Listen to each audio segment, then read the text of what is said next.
just to get still for a moment as we think about, like, we've blown on those embers of that Camino Spirit that was alive for us in Spain. And even if you haven't been on the Camino there yet, you know what it's like now to be in a pilgrim community at one of these gatherings.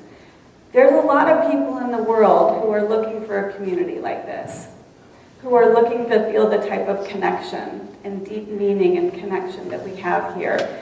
And so I think that we just really want to acknowledge what we have as a tribe, that we have together, that we cultivate together, and that's always present when we come together. It's like there's these unwritten rules that as soon as you know somebody's a Camino, we immediately are connected. Isn't that the truth? So now that we've experienced the Camino Spirit here and rekindled that flame, it's time to head back to our homes in just a little while here. And before we do, I want to just take a pause and think about what the Camino Spirit really is for us and how do we feel it and how are we going to take it back into our everyday lives. Just take a little pause before we go back into our habits and our routines and maybe the busyness and things like that while it's still here. And I think that that pause is just something that's really important to take. One of the reasons I love the Camino is that it's really taught me not just to be a pilgrim on the Camino de Santiago, but to be a pilgrim in life. And so ever since I have walked that Camino, I've been so curious about how do we bring that spirit and how we live on the Camino, how do we bring that into our everyday life? And that's what I've been looking at for the last 10 years. We often correlate pilgrims with religious things. But the broader sense of that word is just one who journeys in foreign lands. And if we look back 5 years ago, or if we were 5 years ago, or 10 years ago, or 25 years ago, looking at the world that we're living in today, would we not consider what we're living in a foreign land? Right? And we don't know what tomorrow's going to bring. So we are pilgrims of life, always walking into the unknown. I intentionally did not put a slide presentation up here because I want us to turn our gaze inward for this time and for you to be connecting with each other and for you to be connecting with the Camino Spirit. So that's why you won't be seeing anything up there. So let's do this for just a moment. If you guys will help me out here. Would you just, if you want to close your eyes, you can, but just get still for a minute. And see if you can feel the collective spirit in the room. Like, what's been happening? What's it feel to be joined together like we have? Maybe you're thinking of other people that you've shared the weekend with, what it's like to be with them, and what it's like to like I said, share meals and music. And really get in touch with, for you, what are those qualities of the Camino Spirit? What does it feel like for you? We talk about Camino Spirit, but I really want to try to make this a little bit more tangible and something that you can hold on to as you go back home. So first, you can open your eyes if you'd like to, unless you're really enjoying that. You can keep it closed and keep tuning in. But first, I want to just say, this is true for me, and I think it's true for a lot. We associate the Camino Spirit on the Camino, and it's easy to do it there. But it's not that hard to tune into, right? And it happens when we're all together. We can call those qualities up inside of us. It's right there underneath the surface. So when I think about Camino Spirit, one of the qualities that I think about is playfulness. When I go to the Camino, if you guys saw me dancing last night, that's my Camino Spirit, because I get really playful. And I don't really, nothing else matters. I'm just in the moment. There's a deep, calm connection with other people and a deep presence. So, like I said, I want us to be connecting during this time, so I'm going to invite you to participate here. And I want you to look at some of the people around you. Form little pods of like 3 or 4. Make sure that nobody's left out. If you need to break up into 2 because you get too large, do so. But would you share with each other what those qualities of the Camino Spirit are for you? And just listen to each other and see what comes forward. Like just one word answers, like presence, or what is it for you? Simplicity. Friendship. Openness. Openness. My people. My people. Sharing. Yeah, sharing. Love. Love. Connection. Connection. Peace. Challenging. Beauty. Challenging. Authenticity. Comunitas. Communitas. Giving and receiving. Yeah, giving and receiving. Right? Have you experienced that this weekend? Yes. Just curious, does this, I don't want to make any assumptions, but is it harder to experience those qualities when we return to our everyday lives? Okay, it certainly was for me. And I want to, as a point of contrast, I want to tell you what was happening in my life before I walked the Camino, and then why it had such a big impact on me. So before the Camino, I was married, I had 2 children, I had a nice home and enough wealth to be comfortable, and I had everything that you could want. And something just felt like it was missing. I didn't know what it was, and I felt bad that I didn't know what it was, that I couldn't just be happy with what I had. And so when I went on the Camino, let me look at my notes for a second here. As I went through my life at that time, I would go from chore to chore, event to event, day by day, and it just became so routine. And it was just habitual and almost robotic. So when I felt those qualities on the Camino, it brought me alive, as a point of contrast. So my self-worth and so much of my experience was always about somebody else in my life. And if my husband at that time was upset, then I felt like I had done something wrong and I needed to fix something and I needed to take care of things. I needed to manage the environment. One of my sons got into drugs for a while and it absolutely brought me to my knees. And I lied in bed at night and I just thought over every single thing that I could have done differently and what I had done wrong and where I had failed him. And I just, if everybody out there was okay, I was okay. If anything was wrong out there, then I was just having a hard time. My goal was to maintain order, to make sure everybody was fed, to get people where they needed to go. And if I'm honest, and this is kind of embarrassing to say, happy or joyful or connected or present weren't even really on my radar. I didn't know what I didn't know. Somebody said that to me at dinner the other night. I don't know if you're still here, but I didn't know what I didn't know.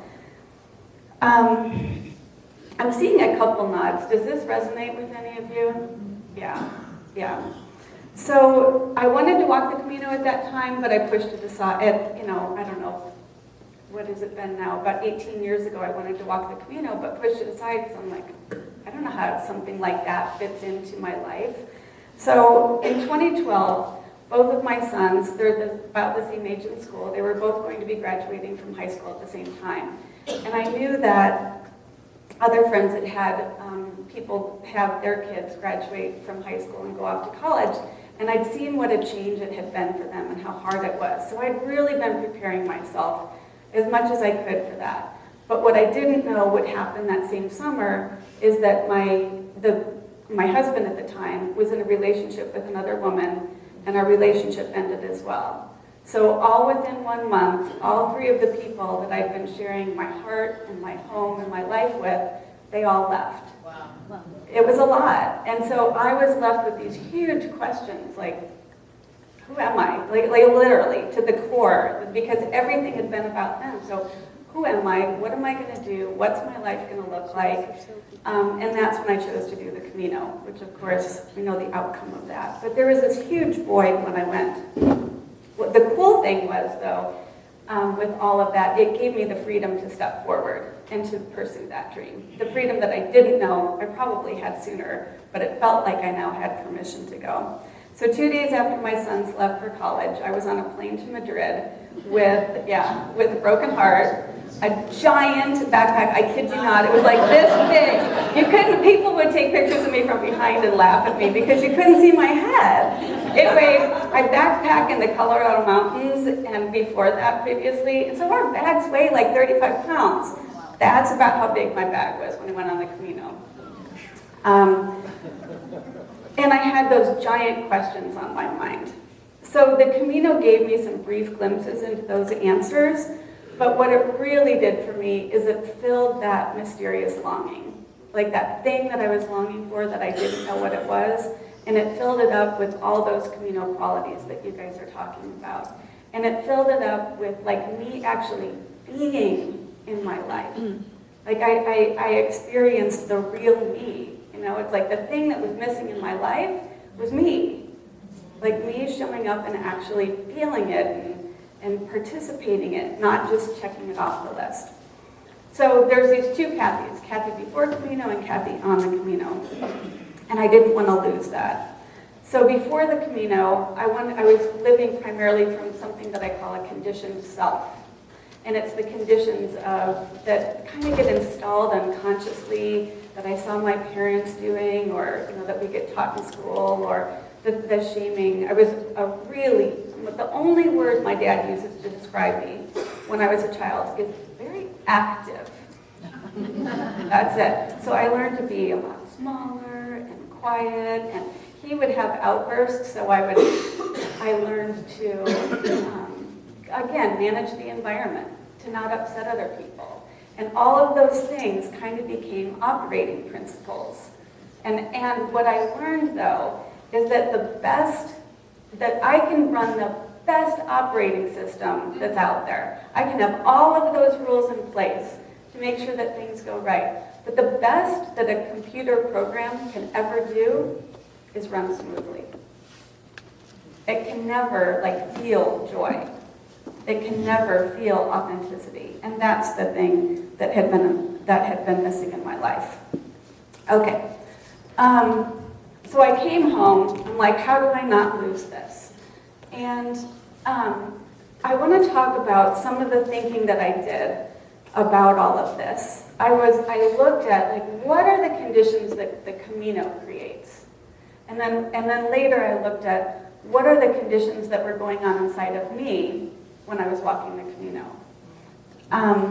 So I'm going to open this up for a second. The Camino, have you guys ever heard that the Camino is the great equalizer? Yes. Right? How does it do that? This is participatory. How does it do that? Really, I want to know. What does it take away? I think, I've heard people say things like, there's no status, right? We all wear basically the same clothes, so we're not separated. Those are the kinds of things that I'm looking for here. How does the Camino do that? Takes away the trappings. Takes away the trappings. Yeah, so we're less encumbered. We all feel pain. Yeah. I say, we all feel pain if you didn't hear him. I say blisters are an equal opportunity provider. It's not, yeah. What else? We all have one singular purpose, all going in the same direction. Yeah, one singular purpose going in the same direction. You find you have abundance and someone has need of what you have. Yeah. And then they have something you Mm. Nice. Something of the unknown. Ooh, I like that. Something of the unknown, for sure. That's a good lesson. I heard another one. Yeah. Easy to meet strangers. Yeah. Why? I kept going deeper with this. It's like, why is it easy to make strangers? No history. Takes away your baggage. Like what? Of your past. Mhm. You're all, you meet somebody and you're in the present, that's all you have at that point. Yeah, exactly. You're in the present with who you are at that time. You're not bringing with you your job title or your socioeconomic status, or any of those things that kind of get in our way, right? And you guys are starting now to speak to some of the inner things that I was looking at. It's like, what isn't going on? Obviously, there's degrees of this, right? And in any given day, there are degrees of what I'm about to say. But what is not going on inside of us on the Camino that might be happening back at home? Worry. What is it? I think worry. Worry. Expectation. Yeah, it's a different kind of worry. You're really in the present. Doesn't matter what's going to happen yesterday, what's going to happen tomorrow. Right. So we're brought into this present moment, not worrying about tomorrow, not worrying about the past. So there's less, our mind is stripped of some of those daily worries that we have and those reminders The needs are basic. with basic needs. We're not going to sleep, we're not going to eat. Yes, exactly, just meeting our basic needs, yeah. I just want to say, though, that we have to be careful not to let social media pull us away from the Camino. That's a good point. I won't take a stand on it. She says, be careful not to let social media take us away from the Camino, Present. from the present, because it can do that. And I think that on my first Camino, that was definitely the truth. It's like, social media was not calling me back there all the time. It's like I really just got to be who I was in the Camino and have this different experience of myself. Did you guys have any other ideas? You're doing it for yourself. Ah. Talk about, sharing, you're thinking about everybody else. At that point in time, you're actually focused on yourself. Yeah. Yes. Can I put some words on that might not be yours? It's like, what does my son need tonight for dinner? Or is this selfish of me? Or there's so much dialogue that would go along with that. I see nods. You guys have your own inner dialogue on that one, but you know what I mean. Yeah. You don't have to make those to-do lists. Because it's pretty simple. The to-do list is the same every day, right? And there's about 5 things on it. Put your shoes on and go for a walk. Yes. Right? Right. One more. Automatic belonging. Ooh. Automatic belonging. Because, I'm going to let you finish that. Say a little more. There's no striving to be a part of this. You're there. Yeah. She said there's no striving. Let me get to the right spot here, you guys. I like that. It's like there's no striving, there's no competition, we're in it together. There's so many of those things that go on. I wrote some of my own. It's like I didn't have expectations of anybody. I wasn't trying to control. Well, okay, I sometimes was trying to control, but I was trying not to control. Because one of the lessons of the Camino is that acceptance piece. I wasn't trying to impress people after the first day. I used to do track in college. And so when there were people passing me going up that hill, that part of me kicked in. It's like, I'm supposed to be ahead of all these people. I had to really let that go. So there's a lot of things that we drop. So my point here is that there's the outer that the Camino does that sets this environment up, but then there's all this stuff on the inside that we let go of. And in those perfect conditions, to the degree that we do. But do you notice when you pick your assumptions back up, has this happened to anybody where you'll see some people walking on the Camino, you'll make an assumption about them, and you make a judgment about them, and then suddenly you're like, oh, I don't like that person, or you have something going on. And then maybe later, a couple days later, you get into a conversation with them, and I'm like, you are not the person that I assumed that you were. But that's the kind of stuff that we take back at home. I think we're making that at home all the time when we're in a different environment. So one of my favorite quotes in the world is from the 13th century Persian poet Rumi. He says, "Your task is not to seek for love, but merely to seek and find all of the barriers within yourself that you have built against it." Your task is not to seek for love, but merely to seek and find all the barriers within yourself that you have placed against it. I think that those, and I want to, like, love is great, but you know, all those things that you guys shouted out, peace or connection, all of those qualities that we identified in the beginning, I bet if we ran that through that quote, the same thing would hold true. Our task is not to seek for peace, it's there. We just have to remove. We merely, I've been doing this for 10 years. That merely is a huge word. And yet I think there's a double play on that word. It's like, it is that simple because it's right there. But it's not that easy because, you know, okay, I won't have any expectations today. Or I'm just not going to get impatient today. It's not the easiest thing to do. So I'll say, I have no idea where, here we go. Alexander Johnshaya says, Allison did a phenomenal interview of Alexander Johnshaya a couple months ago. Did you guys listen to that? It was phenomenal. And in that interview, I might not have written his words down exactly right, but this is what I heard. He said when he walked his first Camino, he knew that he would find and bring something home from the Camino that he'd have to make 1,000 decisions about. And man, did that land in me.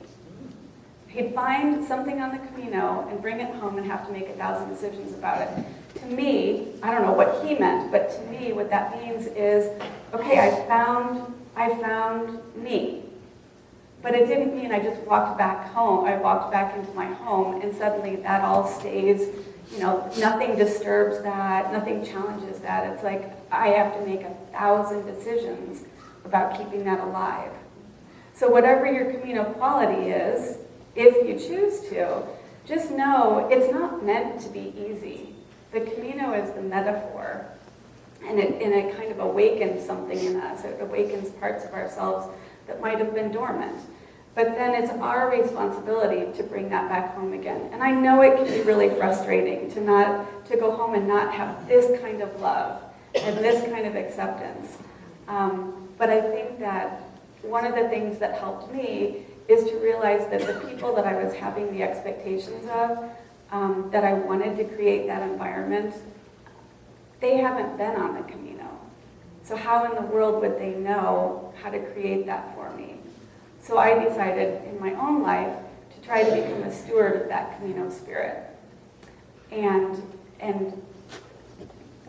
lead by example. Not that I'm trying to teach anybody or anything like that, but that's how I'm taking that Camino Spirit home. So, like I said, it needs tending like a fire, going back to our theme for the weekend. It takes work and attention, especially when we go back into our habits, into our routines. We get on in those same patterns again. We go back to the environment that installed our buttons and pushes our buttons. And it is more challenging, but we know how to do this because we've walked a Camino, right? If we look at coming home as another Camino, then what's possible? It's like, okay, I know it's going to be hard. I know some days are going to be uphill. I know it might hurt at times. But I think that it's still possible, and the Camino has taught us how to do that. It's taught us how to be pilgrims in life. Well, let's see, one more thing. So in that Camino Spirit, oh, here we go, I'm sorry. So let me give you a couple examples of how I've seen this. And you know what, then I think I just want to open it up to you guys, because I'm seeing nods. You guys get this. You know this. So let me just give you a couple of examples. There's a man that has been coming. Adam and I host Camino Wisdom Stories, a free, fun event for anybody who wants to come and share stories. And one of the people there has shared really openly, oh my gosh, I can tell he's not used these words, but he just has this warm love for everybody that he meets on the Camino. But then he comes back home to his everyday life and he says, I don't feel that way, I'm kind of ashamed, but I don't exactly feel that same warmth in my family. Why is that? That's really hard for me. And so what he's looking at, what he was able to do is to go inside and say, well, I'm impatient. I get really impatient with this other person in my life. And I have expectations. And every time I do that, it like disconnects us. So he's trying to just keep laying that down to keep that warm connection. And that's what it looks like to put that into practice. Another person, similar story, had a great connection with his Camino family. And when he came home, all those storylines came back. Oh, well, if I reach out, I'd be bothering them. I'm sure they wouldn't want to hear from me, or they're not going to want to hear what's going on in my everyday life. And so for the longest time, he didn't make any of those calls or make any of those connections. So just be aware that those are the kinds of things that come back in. And this is just my opinion. Take it if you like it. But I think those are the biggest. I'm not going to say that if we drop that, it's going to feel just like the Camino, but I think it's something that we can be doing on our pilgrimage through life. All right, one last section.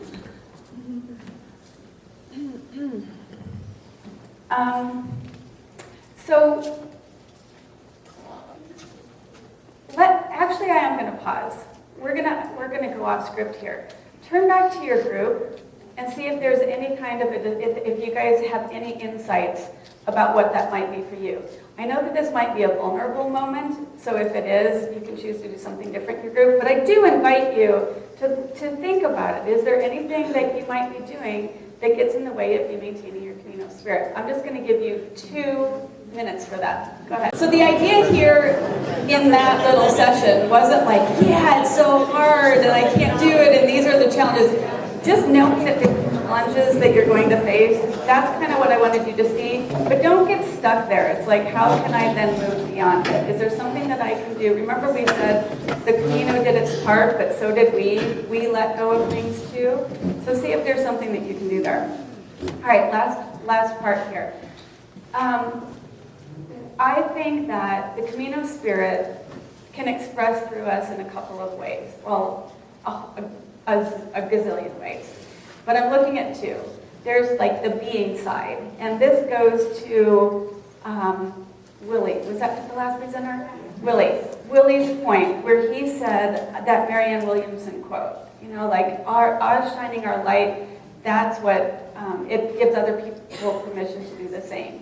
So when we go back into our communities, or when we go back to our families, the more we can be our authentic self and share who we really are, and the best person that we found on the Camino, if you take that quality back into your everyday life and try to keep that alive, that will change your family. Give it time, but it will start to change the people around you. And a lot of people don't see this, but if you can take that into your life, you'll be surprised. Sometimes it's so close to us that we don't even know that it's a gift. But it might just be your laugh. It could be your humor. It could be your caring nature. It could be the way that you organize information and can share that with people.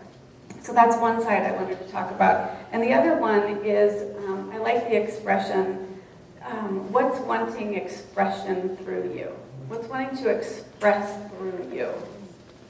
Is there an impulse to put together a one-woman show and stand on a stage in front of 300 people and entertain them?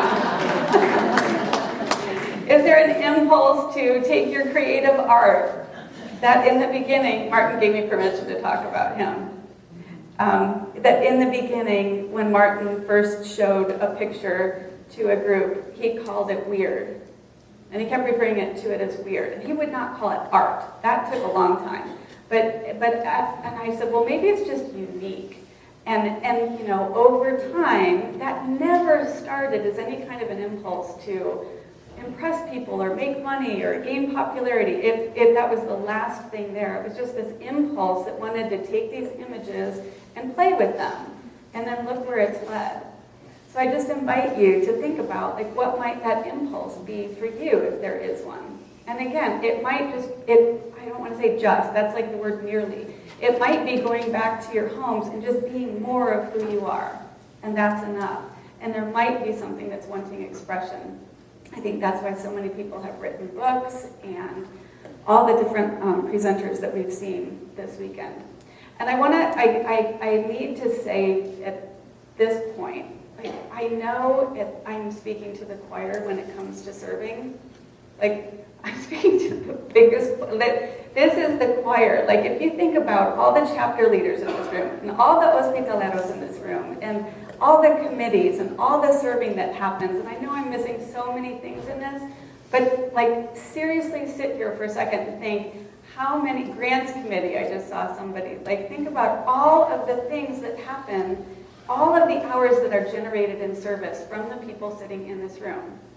It's huge. It's remarkable. And I don't want to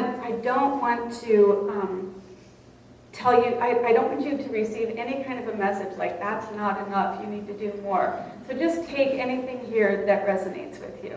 What you guys are all doing is fantastic. So if there is some impulse inside of you, I just encourage you to follow that. And it will be, I'm guessing, like another Camino. You know, you'll have those, it's not going to be that quiet, peaceful, equalizing environment. We're going to bump up against, like, who do you think you are to do something like that? Or, I've never been able to complete a project in my life. Why do I think I could write a book? Or, who would want to listen to what I have to say? Something like, things like that. So just know that that comes with the territory. And I think it's good. I was happy that there were a lot of people who hadn't been on a pilgrimage before, or hadn't been on the Camino before. Because I think it's really good to have that, I hate the word expectation, but that's the one that's coming to me. To have an expectation that when you come home, you'll have the answers and you'll bring this new person home, and then life will remain glorious. Maybe that happens for some people. That wasn't my journey. It's been a little bit longer. But the pilgrimage of taking that dream or bringing your full self home and practicing that and making 1,000 decisions about it day after day after day until it becomes a new habit, that can be as challenging as a Camino, but it can also be as rewarding as a Camino. And that's how we take our service into the world. So I'm going to invite you guys to do one more circle up. Give me just a minute to give you some instructions here. We talked at the beginning about what are the Camino qualities for you. So you might go back to that. What's the quality that's hardest for you to keep alive? Maybe you want to talk, maybe there's something alive for you about bringing that into your everyday life a little bit more. Maybe there is this quiet nudge that's been saying like, hey, write a blog, or you have a song in there, or show somebody that poem you wrote, or what, I don't know, whatever it is. Joshua wrote a cookbook about, tastes of the Camino. There's so many things that can happen. So what is it for you? And you may not know yet. You're not committing to anything, by the way. You may not know yet, but just see if maybe something comes out of your mouth that surprises you. So go ahead and turn to your group one last time, and just make sure, we only have a few minutes. I think it's really good to get intentional about this. Can you still hear me? It seems quiet. Is it okay? I think it's important to get intentional about this, and also to recognize that we might just make the tiniest first step when we get home. We might make the tiniest adjustment in a relationship. But we all know the power of a cumulative action repeated over time, like stepping, putting one foot in front of the other. And if we string enough of those together, we can walk 500 miles. So again, take that wisdom that the Camino taught us back into your everyday life, into whatever way you want to bring the warmth of your Camino spirit back into your everyday life. And I also encourage you, as you're traveling home, if you have somebody to talk to about this and you didn't feel like you completed that conversation, or there might be more that you want to say, find some time to talk to somebody about this or journal about this. I do think it's important for those of us who want to bring more of the Camino into our everyday lives. I think this is a good place to look. All right, here we go, as I'm closing this out here. And this might be hard. This is going to be hard. The first thing that I'm going to do when I leave here is to drive to my sister's house. And she lives in South Carolina. I found out last week that her ex-husband moved back in with her. And about a year and a half ago, before that, he had been a pretty bad alcoholic on a destructive path, and it got abusive, and that's when they separated. He had an incident where he passed out. He was living alone. He passed out. Nobody knew he had passed out, and he had been laying there in one position for a few days. And when the paramedics did get to him, they said that he was seriously hours from death. And for weeks, we didn't know if he was going to make it. I won't go into the gruesome details, but somehow he was able to survive. And he has limited mobility now, and so that's why he moved in with his sister. So, this is my work. If I'm going to walk my talk, which I intend to do, I want to go to my sister's house and face him like anybody that I would meet on the Camino. And I want to drop away all of any expectations or anything that's there and just connect with him. Because I'll tell you what, if I met him on the Camino, I'd be inspired by his story. Like, how in the world did you get yourself out of something that devastating and you're starting a new life for yourself? And I'd be curious and I'd want to hear more. And what might get in the way of that? My judgments, my discomfort, history, the stories that I'm telling myself about anything, any assumption that I know what's best for him in his life or the life path that he's on. But I'm human, and so if I do notice myself doing those, then my task will just be to notice and set that back down again. And that's how I plan to live the Camino Spirit. So, the last lines here, you guys. We really are the fire keepers of this Camino Spirit. And it's really been rekindled this weekend because of the great gathering that was brought together here. So let's go home and spark some flames. Thank you.